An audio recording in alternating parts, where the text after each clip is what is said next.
Welcome, gals and pals, to another episode of Cocktail Hour. I'm Andy, And I'm Rev.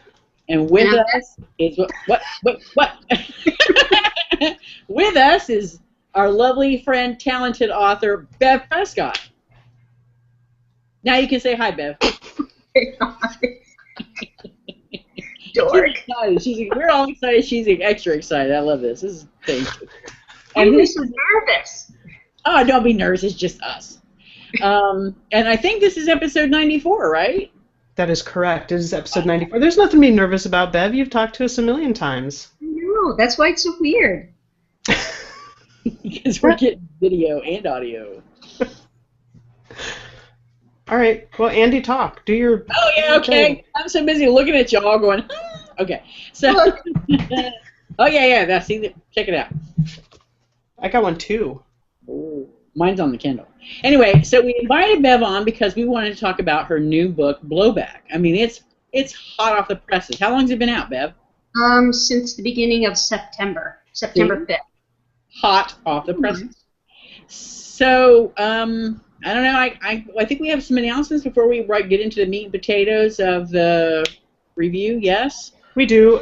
Very quick ones because we want to make the best use of our time. But I'm going to cough.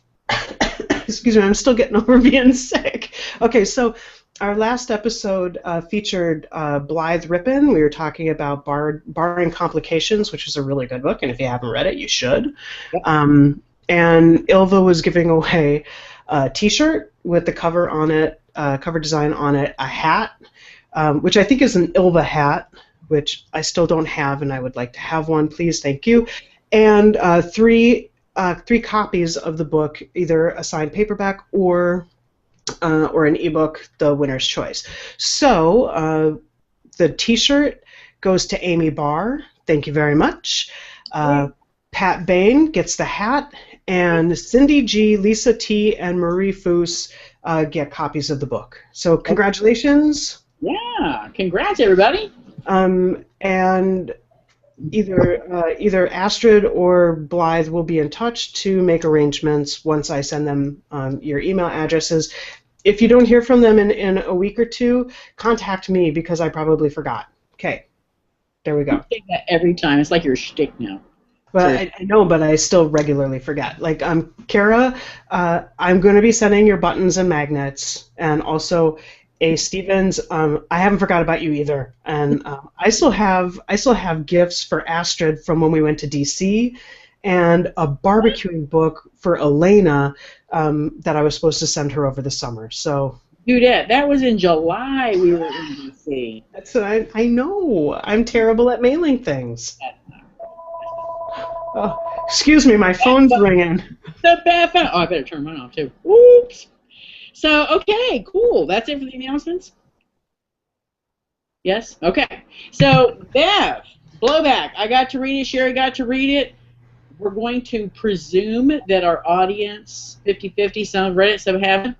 So, how about you give us a brief summary of what the story's about?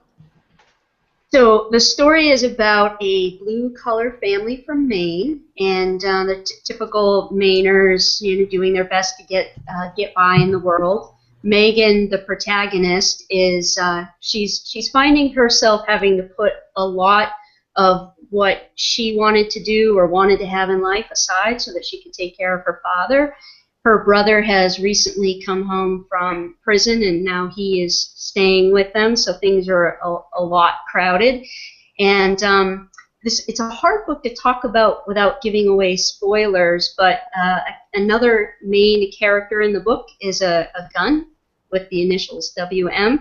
So it's a story that it's about a family, a hardworking, typical blue-collar family, and it's also about what happens when a gun sometimes ends up in the wrong hands, and bad things can happen to even people with the best of intentions. Mm-hmm.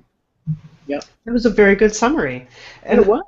I think we should. I don't think we should have problems with spoilers because some of this stuff, like you said, I mean, you've already kind of covered a lot of the stuff that happens in the beginning of the book.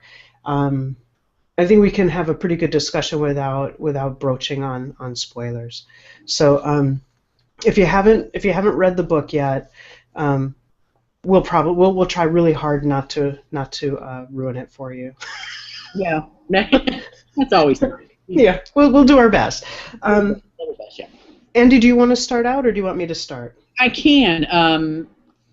I gotta say, I really, really liked the story. I really did, and it really made you think, especially the opening scene. The opening scene, like the first, was it maybe 5 pages, maybe less, just grabbed you. Just you're like, I mean, I didn't want to put the book down as soon as I started reading it because you're like, where are you going to go with this? And I have a suspicion, and correct me if I'm wrong, but you really pushed to be out of your comfort zone with this book, didn't you? I did. I was talking to somebody the other day, and I said I kind of felt like I let my hair down. Yeah. It was for me. It felt like no holds barred. I wanted to be true to a typical blue collar family and typical and true to the story about what happens when guns is in the middle of us. It's not necessarily always cushy and warm. So yeah, even the family struggling. So yeah, I felt like I really let my hair down. Yeah, you let your Marine out also. I just with your language. Yeah, there was some language in there. I was like, oh, I've never heard that before. There were definitely some F-bombs flying. Right. And I want to talk about the prologue. I think that's what it, right, Bev? It's a prologue. Yeah, I think it was the prologue. Yeah. I've seen some comments from other readers, and they've mentioned that just grabbed them right off the bat. It was nothing what they had expected. And actually, I've read some comments. We had a discussion on the Mostly Lesfic Goodreads group about the book, and I think a good majority of the comments were, I really like this book. It was nothing like what I had expected. There were a few comments about, I really needed to think about it before I can even give my opinion. It really it's not your typical lesfic book. I mean, it's not a romance at all. Yeah. Like you said, it really is. For me, even though the gun issue is prevalent, I mean, it's an important part of the book, but for me, the biggest aspect of it was Megan's struggle with her family and trying to please everybody, and the tremendous pressure and stress she felt. And I read this book like a month ago, and I still have Megan pop in my head. I was thinking about her yesterday. I mean, just kind of out of the blue, just the heaviness. It's just stuck with me, and it honestly, without exaggeration, I think that character is the most powerful, well done character that I've read this year. I don't think I've had another character in a book affect me like she did. So, really good job on that. She was just incredibly done. Really, really, really good. Great, thanks. I wanted for the story about the gun to really resonate. My hope was that I could make the reader really care about the characters, and it wasn't just another story that you hear in the news. I wanted to kind of tell the story about the family first, and then intersperse in that the story about the gun. Mm-hmm. And just so you folks know, while I was reading it, I'm also emailing and texting with Bev, giving her what my predictions are as to how everything's going to shake out, and I was mostly wrong. But I was kind of right on some things, right. but mostly completely wrong. the gun parts.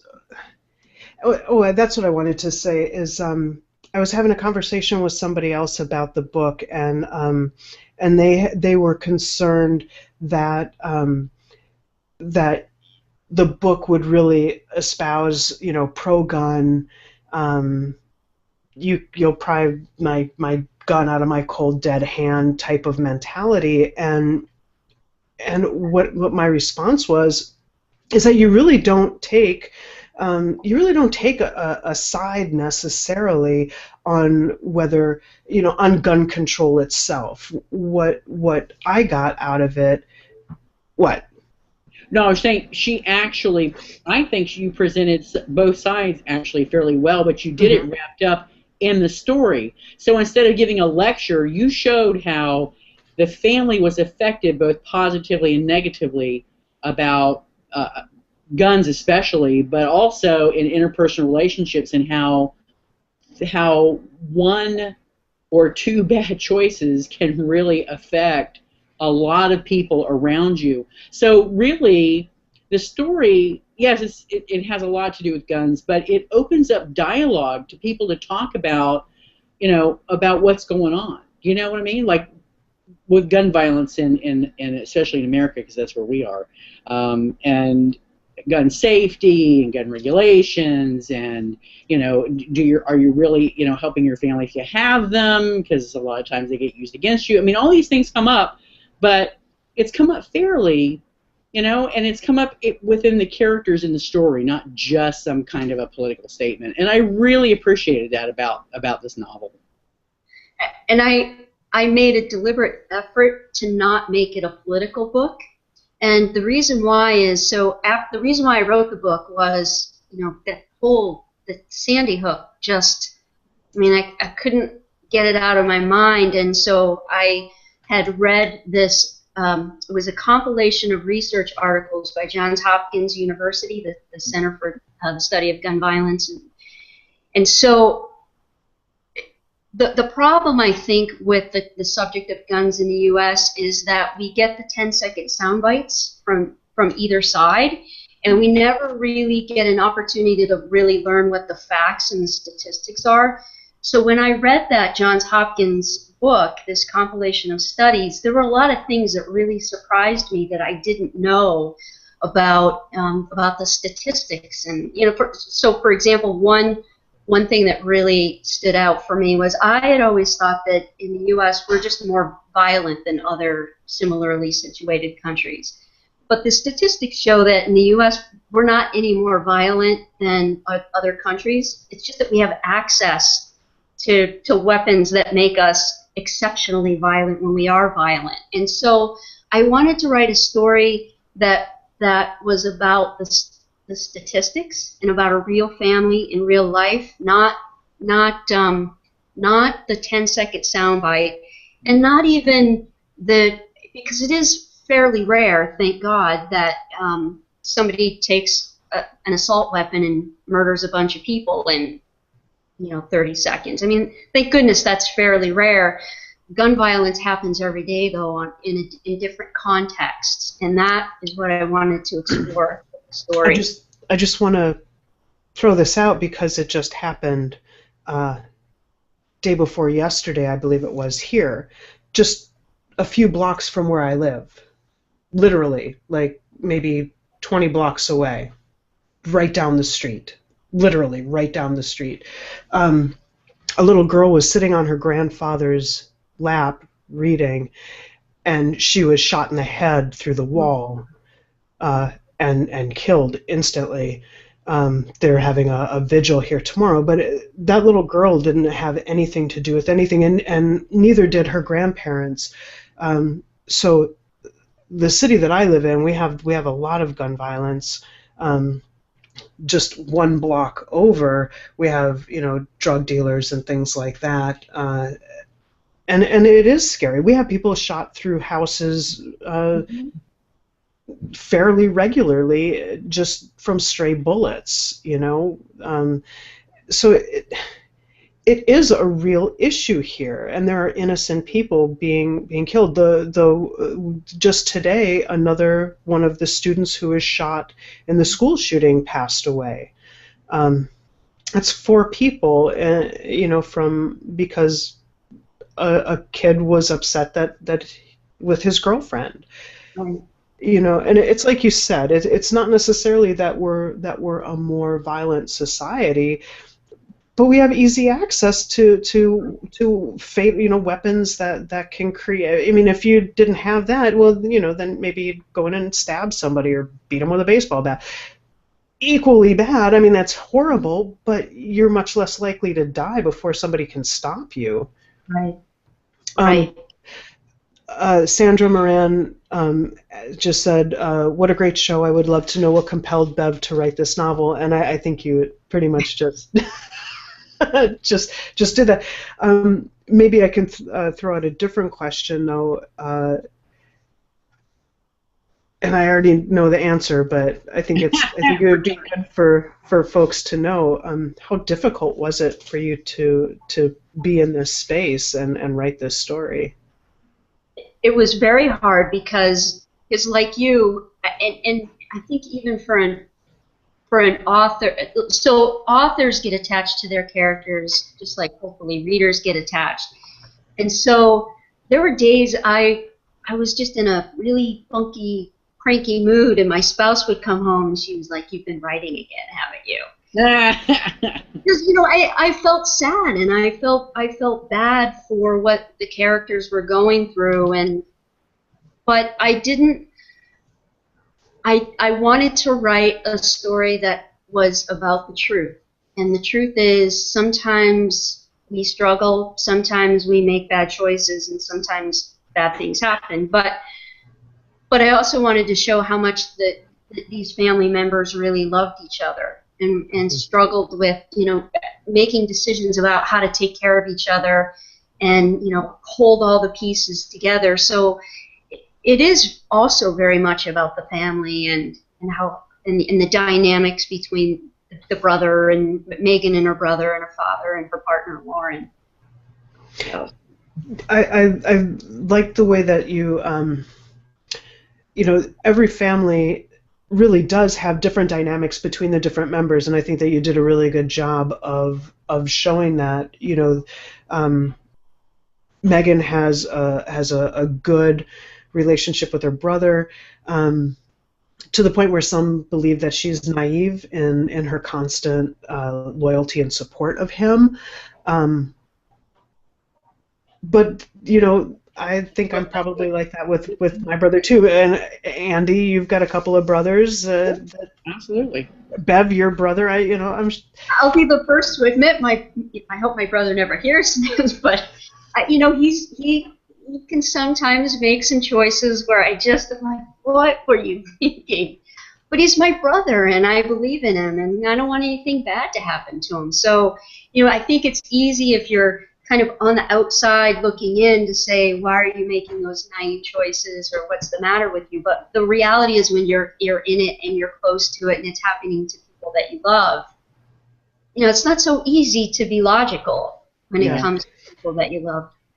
I think one of the things that that made Megan so real for me is, I don't know if I can describe it, but she was just so entrenched in it that I don't know if I can even describe it properly. But she just, I didn't feel like she was just some words on the page. She just felt so authentic, and her emotions were they just But she's a lightweight with the scotch. I just want to say that. Yeah, right. What was that? The bar scene. Yeah. She just took a sip. What the hell? Like, we need to go drinking. That's all there is. She needs to go drinking. But maybe it's good. Yeah, but it's good too that that she is a lightweight, because there's some history there, and you don't want to repeat that. So that's a good thing.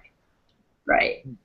Well, I mean, there's some things that we write. It's like, how much do you have to drink to get drunk? Or Just give us a call, Bev. Next time, just... I will. Oh, we can help you fill that gap in. We're your resource. Use us. It's good. All right.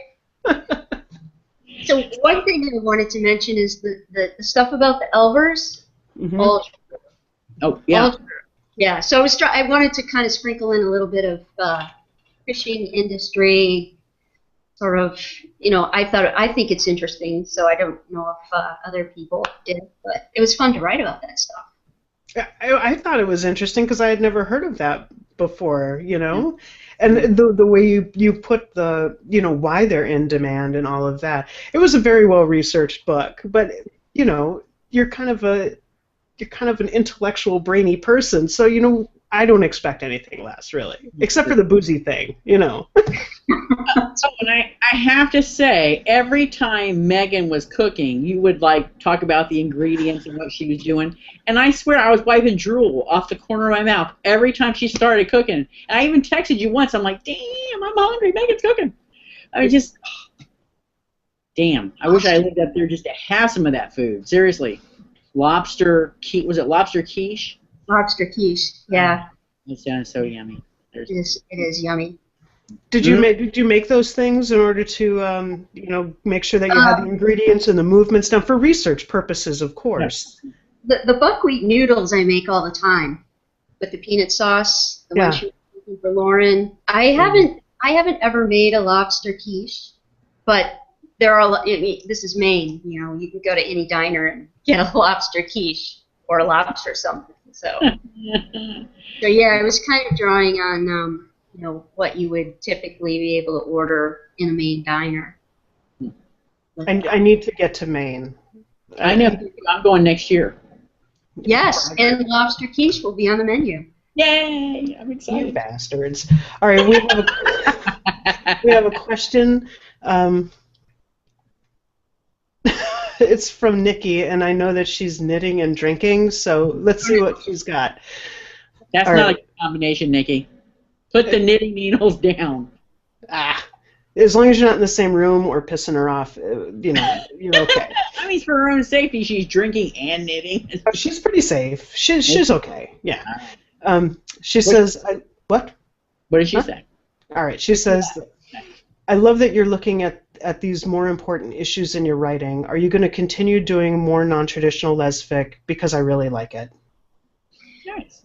So I think that's a great question because I think so what I did for writing Blowback, one of the first things that I did was I hired a writing coach because I really, really wanted to improve my writing this time around, and for a lot of reasons. One of which was I wanted to write something that I wanted to be able to say something that mattered. But if my writing was clouded by poor storytelling or poor writing, it's kind of like I'm not doing a service to myself or to readers or to the whole point of why I wanted to write this story. So I hired a writing coach, and I think that my writing improved a whole lot with this novel compared to my first two. But it hasn't sold nearly as well as my first two romance novels. So, it's been a little like, I'm not sure that it's kind of a different story. I think that because it involves a difficult subject, it maybe even my own spouse says, it's a really hard book and you have to be in the right frame of mind to read something that's a little bit, it's a subject that's difficult for a lot of people to even want to talk about. It's a heavy topic. Yeah, very heavy. So so to answer Nikki's question, yes, I do intend to write to continue to write about difficult subjects, maybe things that we're not talking about that I hope that we can talk about more. So yeah, I do intend to do that. I hope that my writing will continue to grow, and I hope that I hope people will trust me to pick up the books, the subsequent books, this book and the other books that I write, because I felt, like I said, I let my hair down with this book. I feel like I accomplished my goal, the goal that I set out to accomplish with this story and with my writing. So, and it felt good. It feels really, really good. I'm very proud of it. I'm very much more proud of this book than I'm proud of my other two books, but this one is very special to me, and in large part because I do feel like I was able to say something that matters. So yeah, I'm definitely gonna be more towards talking in my stories about tough subjects or things I care about. I have to say this one was my favorite of your books. But you're right. It is very difficult subject matter. But I thought you did it so well, though, so seamless, and it just left an impact. I know when I read the very end, I was like, wow, it's over. I actually wanted more. I really did. Yeah, yeah. I want to just speak to the difference in the writing. I enjoyed Step Into the Wind a lot. I like the story of it. I like the characters, but the dialogue and the way you wrote the characters in this one, man, it pulled me in, and it was, I didn't have any choice but to get engrossed in it. You know, it just held on, and it was very easy to stay in, and I have no doubt that your next book is going to blow the shit out of this one. So. And can I just wait? I wanted to smack Megan's brother a couple of times in this book. I'm like, oh my god! I'm just getting all crazy. I'm reading. I'm but he's got good intentions, and I had a discussion with Nikki over this, and we went back and forth, and like, he's trying really hard to do the right things, and you know. But there are a couple of situations where he's really stuck, and I don't know what the hell I would have done either, you know? Yeah. So, yeah. Let's see. I'm just going to interrupt because we've got a few things here. Cheryl Hansen says, just wanted to say hi. This is a great show. I'm enjoying you all. Well, thank you very much, Cheryl, for watching. Hello. DK says, I can't ask questions and watch at the same time. It's not allowing for it. So just wanted to say, hey, all, like your haircut, Andy, and now we'll go back to watching. All right, thanks. And then Sandra says, what does Bev see as her next lesbian fiction novel? Ooh, good question. Fellow bedazzled author, Sandra Moran. So so my next novel is going to have a lesbian protagonist. And I think it will be similar to Blowback in that it won't be a romance at all.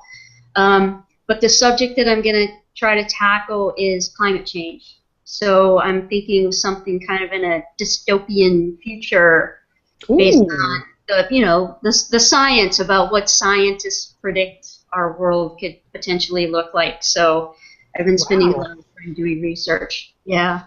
That's awesome. I'm really excited already. Damn it! I love those novels. And that fit in really well with Casey popped in and says, what's your next book going to be about? Damn, great minds. So there you go. The Bedazzled crew is out. They are out.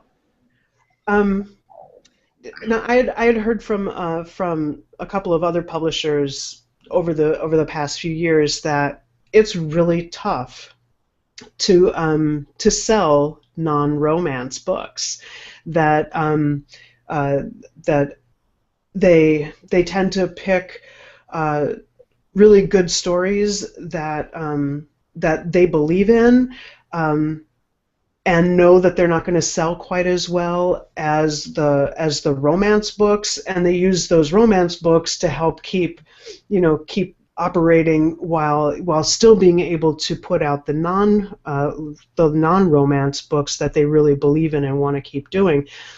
Personally, and maybe it's because I enjoy non-romance books a whole lot, I really believe that that as time continues to go by, more and more people who are used to just reading romance books are going to continue to find these really well written non-romance lesbian books, and I really believe that the market for them is gonna continue to grow. I mean, Yeah. if you look at like mysteries and thrillers and things like that, like even Carrie Hunter, her books are generally classified under romance, but they're really not. They're Yeah. action adventure, killing people, hurting people books, and they're fantastic. Yeah. But it's tough. I don't know. I mean, publishers don't really do. I mean, they don't really have a lot of money for marketing. We're a small niche market, and it's tough to change those tides. So keep writing really good books, and we'll keep bringing you on and and buy these books, Yeah. folks. Listeners, buy the damn book. Yeah, move out of your comfort zone, and especially there are a lot of people that read a lot of lesbian romance, but then they move to mainstream to get their mysteries and their thrillers. There are very capable authors being published in these subgenres in our own communities. Give some of them a chance. Absolutely. Hear, hear. All right. Let's see. From our listeners? Yeah, we do. Let's see. Amy, congratulations on your T-shirt win, Amy. She says, from the discussion on the Lesfic Goodreads group about this book, I wanted to pick it up, but now with this interview, I am sure I want to read it. Good, you should, and I think that you'll like it. Because I kind of know your taste a little bit just from chatting with you, and I think you would like it. Don't read it while you're depressed. Oh, God. But as soon as you're done being depressed, then read it right away. You are so funny. I mean, seriously. And before we get too much further, I do want to say that we'll be giving away, or Bev will actually be giving away two copies of the book. So stay tuned, and before we go, we'll tell you how to do that. Although I'm sure you already know how to get registered for that. But we could have some new listeners. We can cover that at the end, just so we make sure we get everybody. We will. Absolutely. Okay. All right. Andy, do you got anything? I really want to talk about certain scenes in this book, but I don't want to give anything away, and it's just like I'm going mad. I tell you. Like what? Yeah, like what? Like what? Like the diner scene. Oh, well, you can't talk about that. No, that's you what can't I'm talk about saying. any of the diner scenes. Okay, we'll have to talk offline. Okay. There's a diner, and stuff happens there. Yeah, some wicked stuff. Besides the delicious eating. Besides that, there's some wicked shit that happens in that diner. Amy thanked me for the warning. You are welcome. I know that's not cool, but hey, we're trying to make it spoiler free. Oh, I got a question. Beth. All right. So, what was the keeping it spoiler free now. What was the hardest scene you had to write in this book? Which one affected you the most? So a lot of times what I'll do, because Kim and I ride around in the car a lot, and so when I'm writing, I'll read to her. There's one chapter I have yet been able to read out loud to her because I just get so choked up when I try to read it. It's the last chapter. Yeah, that's a tough one. Is that not the toughest? That's tough. Yeah, that's tough. That was tough. Did you leave a lot out of the book? I mean, because authors have a tendency to write scenes and then find that it slows down the flow, or doesn't really move the story along. Did you leave a lot on the cutting room floor, if you will? That's a really good question. Yes, in that there was a chapter that came after the last chapter I had written a whole other chapter, and I talked to Casey from Bedazzled and Jean McGill and Ruth, my writing coach, and we talked it through, and we decided that we needed to leave that chapter out. And I'm really glad that we did. I think it was the right thing to do. Well, now I'm really curious, and I want to read that chapter. Yeah, right. But I have a suspicion. Can I just kind of make a supposition here? Yeah. My guess is that that last chapter probably would have taken away the impact that you wanted at that last scene, right? Yes. Yeah. So yeah, that makes sense. But I do want to read it now. Hello. So they all went to Disney World. What? Wait. What? What? Say it again. What? Who, me? No. What did Beth say? What did you say, Beth? What'd you say? No, I thought Rev said they all went to Disney World. Is that what the last chapter is? Yeah. They all went to Disney World, yeah. Yeah. Yeah, I would say it was Disney World-esque. Was it really? Okay. It'll all be okay. It was one of those. Yeah. Oh, Lord, are you killing me? How long did it take you to write this book? It took me about a year to write it, and then it takes, it takes a fair amount of time to go through the editing process, because as Sherry mentioned, the publishers are small, and so you have to kind of get in the queue, and it takes a bit of time. But to write the first draft, it took me about a year. Wow. Wow, that's a lot of time devoted to this heavy matter. Wow. Yeah, and that's why, I miss the characters too. But I'm also, the story was so difficult that I was really glad when it was over. You bet. I was really glad not to have to work on it anymore. Even after the editing was we had gone through a few months of editing, I really didn't want to work on it anymore, just because it was really exhausting. Yeah. So in order to kind of channel channel yourself, or to balance yourself out, did you do like a lot of running and exercise after you were done writing, or before you were writing? I did all the stuff that I would normally do, but read something in terms of my own reading, read things that were a lot lighter. Like things on climate change. Yeah, like writing. Oh, Lordy. Yeah, it was tough. It was tough, definitely. Imagine I really like the I don't know. I got a pretty nice. I upgraded my camera, so I really like the about the author pick that you chose. Isn't that awesome? And notice cocktail hours in there. I saw that. I know, that was awesome. Winner.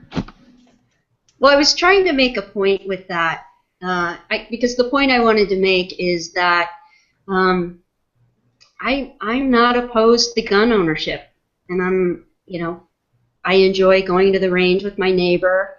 I like skeet shooting, so I wanted to. That was the point I wanted to make. That this isn't an anti-gun book by any means. This is these are the facts about. These are the statistics about gun violence and how it happens, and those are the things we need to be focusing on. And how they affect everyday people. And how they affect everyday people with the best of intentions. Yep. And some not even with the best of intentions. Right. And ultimately they end up in the wrong hands. They can, absolutely. Is there anything like I don't know, like a little insight or tidbit about this story that you might want to share with our listeners? Anything that's not in the book that you think would be kind of interesting? I know, right? I should have asked you. I should have texted you this question just so you had a chance to think about it. Because I don't really understand the question. I don't know. But yeah, right. Now I can't think of anything. Thanks for throwing that back on me, Bev. Appreciate it. Good job. Well, Casey's back with another question. Good. Thank God, Casey. She wants you to share with us about your nonfiction book that you're working on. Okay. So a lot of people know that my spouse and I went to Antarctica. Actually, this time last year we were getting ready for our trip. And the thing about Antarctica is So I'm generally a nervous Nelly, and so I'm not really. No. Yeah. So I don't buy that for an instant. compared to Casey, I'm a total nervous Nelly. So she had always wanted to go to Antarctica. It was on her. It's been like her dream trip, and so we decided, okay, let's just do it. And so I never in a million years would have chosen to go to Antarctica. I don't really like the idea. I didn't like the idea of having to go across the Drake Passage and being completely cut off from the rest of the world. But we went there, and it turned out to be the most amazing place that I've ever been to. It just blew me away in so many ways. And so the book that I'm working on now it's a compilation of essays and photographs from our trip to Antarctica. So. I'm really excited to read that because you could just feel when you came back and you were posting pictures and like for 2 months, you know, you were just like, oh, I missed it. Oh, and look at the penguins and you know, I'm just sitting there thinking, I want to go to Mexico or the Bahamas, you know. But you know, then I wouldn't see penguins, but I think I'm gonna be okay with that. So what? How much longer before you think you'll be before that one will be out? I hope to finish all the writing and organizing the photographs by the end of the year, and then get it to Bedazzled, well, maybe sometime the end of December. Wow. So it wouldn't be out the end of December. Then it would take a little time. It probably early part of next year would be my guess. Wow. Okay. Yeah. And then Casey might disagree. I don't know what's in her queue, but that's my plan anyway. Let me see. Okay, so let's see. We've got Cheryl Hansen said, "I'm looking forward to your writing about Antarctica. What was the most awesome part of your travels, and what surprised you the most?" So what surprised me the most was that I was never afraid while we were on the Drake's Passage. Although we went through some really rough water, that we were so on the way there, what our captain told us was, "You're seeing the real Drake's Passage." But I was never afraid, and it might be all the drugs that I was on to avoid seasickness. But I really thought it was kind of cool. So I was surprised that I was never nervous the whole time. So you recommend for an Antarctic cruise, just stay drugged the whole time. You'll have a blast. Exactly. That's right. Take the patch off once you get to the calm waters. Awesome. So I forgot the other part of that question. Surprised what surprised you the most? That I wasn't afraid. Oh, and then the other one was, what was the most awesome part? The most awesome part was sitting on the ground, not moving, and just watching the penguin colonies do their penguin. They were just so they had no fear whatsoever. As long as one just sat perfectly still, they would come up to me, or anyone who's just kind of sitting still, they'd come up to you, kind of look at it. So you were able to make this connection with a wild animal that was just really, really special. And so, when we were getting ready to go, I was thinking, okay, it's going to be a lot of ice and a bunch of penguins. How exciting could that be? But it turned out to be just, I can't wait to tell you these stories about the penguins and the things that they were doing and how they were interacting with each other. And to be able to see something that is so rare, I'm so grateful that I was able to go there and experience it. And this might sound a little hokey, but I really felt like I could hear the sound that the earth makes, because it was so incredibly quiet there. There were no lights from cities. There was no human noise other than the human noise from the people who were on our trip, and it was just wild, totally wild. I see you just, I mean, I can see you there, and even a year later, to hear the wonder and amazement in your voice, you must have just been, just, in heaven, The whole time, it was just, there isn't a single tiny little thing that I would change about the entire trip. Nothing. Wow. Nothing. You wouldn't like hijack a penguin, shove one in your bag? No. They were just too cute doing their penguin thing there. But, yeah. Did you just want to grab one and hug it? Did you want to hug a penguin? Oh God, I did want to hug the penguins. Yes.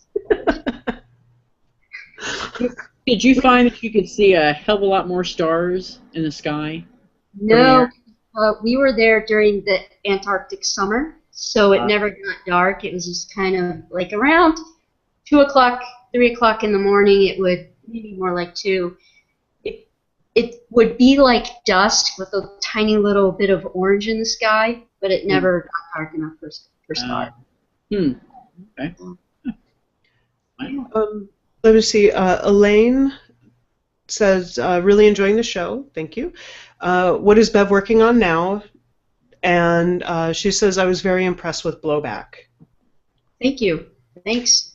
Now, have you started writing the climate change book that's up next? I've started in my notebook, my trusty notebook. I've started sketching out kind of an outline, but I haven't started writing yet because I need to finish Penguin Parables, and I also need to finish. Is that what it's called? Oh yeah, that's right. That's the title. I didn't even tell you. Parables. That's That's the cute. title. It's Penguin Parables. That's cute. Lessons learned on a trip to Antarctica, something like that. That's so. Will this? For me, I imagine it as this, glossy coffee table book. I don't know because I haven't really. I'm just working on writing the essays and pulling together the photographs, and sort of I'm leaving it to Casey. However, she, what she has a vision for it. I'm sure. So, Yeah. But with the photographs, I would imagine to really capture them. I can't just. I mean, I don't know. That's a question I'd have to. I imagine that would be really expensive to do, but that's my vote. And, not that makes a bit of difference, but I'm just putting it out there. That's my vote.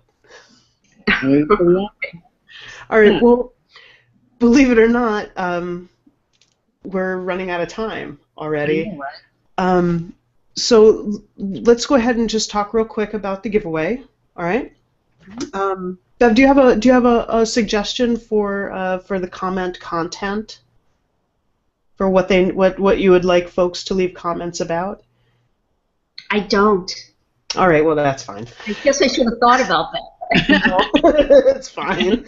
Okay. Well, no, I mean, I don't want the comments to have spoilers, but the point of the book was to keep the conversation going. I have to break in. We have breaking news. What?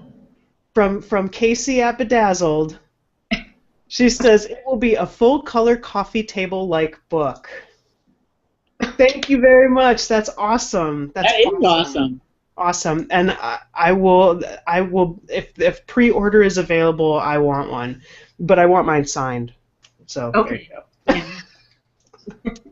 Okay, I'm sorry. Go ahead, Bev. Now. So the point of Blowback.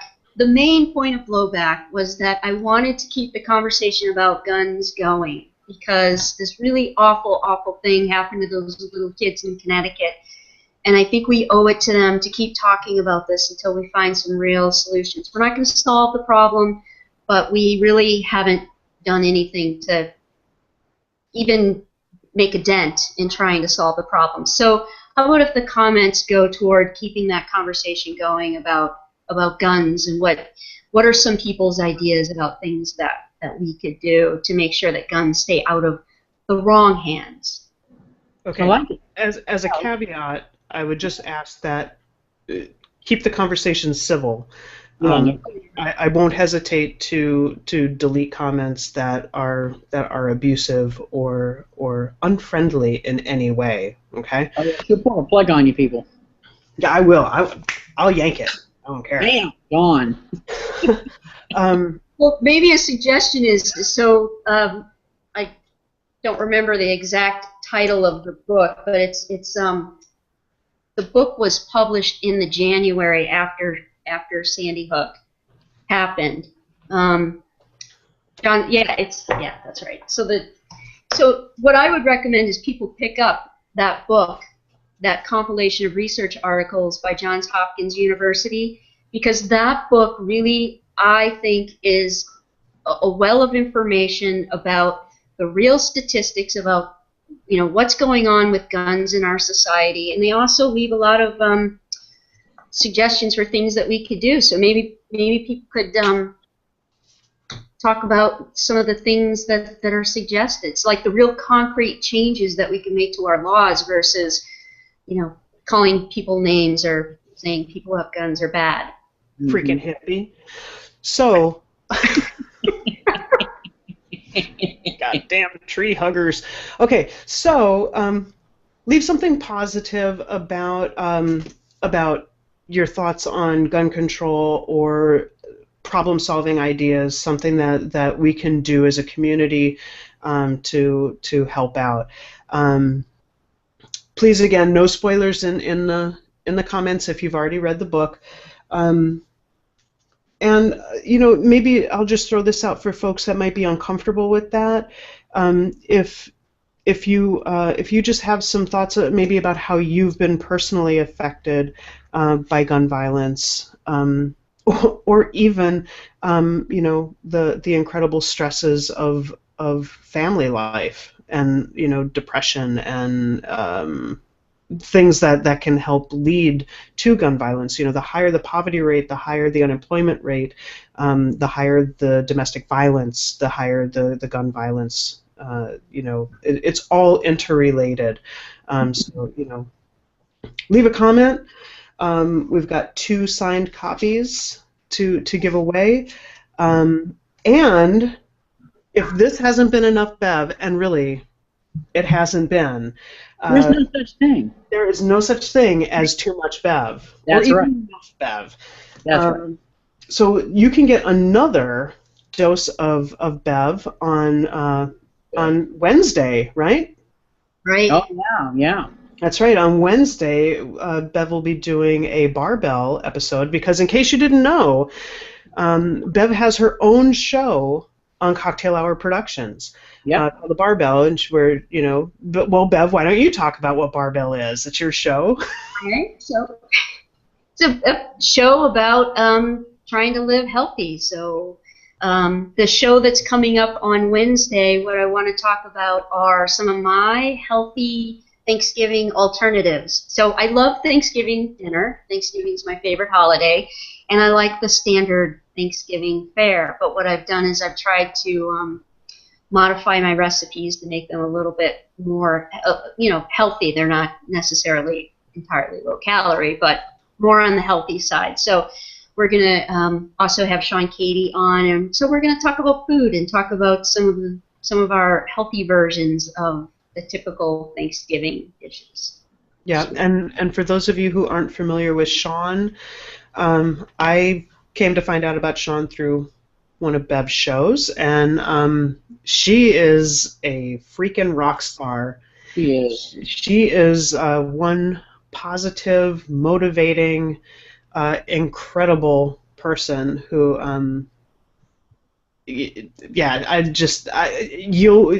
believe me, you'll enjoy hearing from Sean.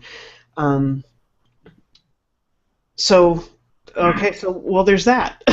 Well, there's that, and thank you, Bev, for coming on the show.